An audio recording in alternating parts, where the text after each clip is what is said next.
عيانة شافت الفيديوهات اللي أنا عملتها عن قطع وتر الكتف والتهاب أوتار الكتف، فجات لي العيادة تقول لي يا دكتور أنا عندي التهاب في أوتار الكتف قديم وعايز أحقن وتر الكتف.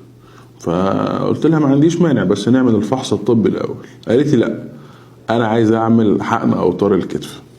فأنا صممت على موقفي، قلت لها لا مش هينفع أعمل لك حاجة أنا مش مقتنع بيها لما أعمل لك الفحص الطبي الأول ونشوف ايه المشكله اللي موجوده، ولو انت محتاجه قطع محتاجه الحقن هحقنهولك، يعني ده شغلي يعني.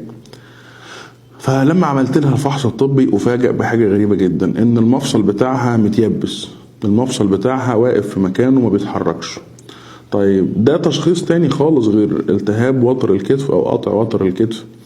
العيان في التهاب وتر الكتف او قطع وتر الكتف ما بيقدرش يرفع ايده فوق مستوى راسه ويحس بالألم في حركات معينة، لكن تيبس المفصل او تجمد المفصل او فروزن شولدر العيان بيبقى الكتف كله ملزق، فكل الحركات العيان ما بيعرفش يعملها. والموضوع مش موضوع وجع قد ما هو موضوع تحديد في مدى الحركة.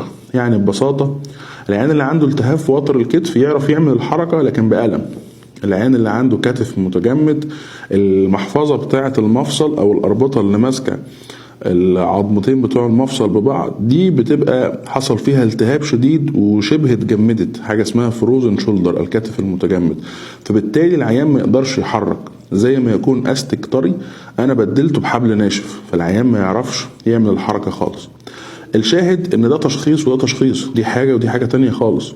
والعيانة معاها اشعة رنين قديمة بتقول ان عندها التهاب في وتر الكتف، لكن اللي موجود دلوقتي واللي بتعاني منه هو تيبس المفصل. طيب ايه بقى نسبة نجاح الحقن في حالات تيبس المفصل؟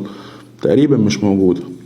ليه؟ لان هي القصة كلها في الحركة، لازم المفصل يتحرك، لازم الالتهابات اللي موجودة او التليفات اللي موجودة دي تتفك، يا اما تتفك بجلسات علاج طبيعي ودي الدرجة الابسط، او تتفك بالمنظار ان احنا ندخل نفك الالتهابات او الالتصاقات اللي موجودة، او على الاقل خالص نعمل للعيان تحريك للمفصل وهو نايم في اوضه العمليات. يبقى دول الثلاث طرق اللي بنعالج بيهم الفروزن شولدر او الكتف المتيبس. وافتكروا دايما ان الفحص الطبي هو الاساس، هو اللي بناخد عليه القرار، ما بناخدش القرار على أشعة رنين ولا على الواتساب، بناخد القرار على الفحص الطبي في العيادة. وده مثال بسيط لكتير من الحالات اللي بشوفها يوميا، هي متشخصة حاجة والفحص الطبي يطلع حاجة تانية خالص، او العيان مقتنع ان هو عنده حاجة معينة لان كانت عنده زمان، بس الفحص الطبي يطلع ان بقى في مشكلة جديدة هي دي اللي مضايقاه دلوقتي وهي دي اللي معكنين عليه حياته.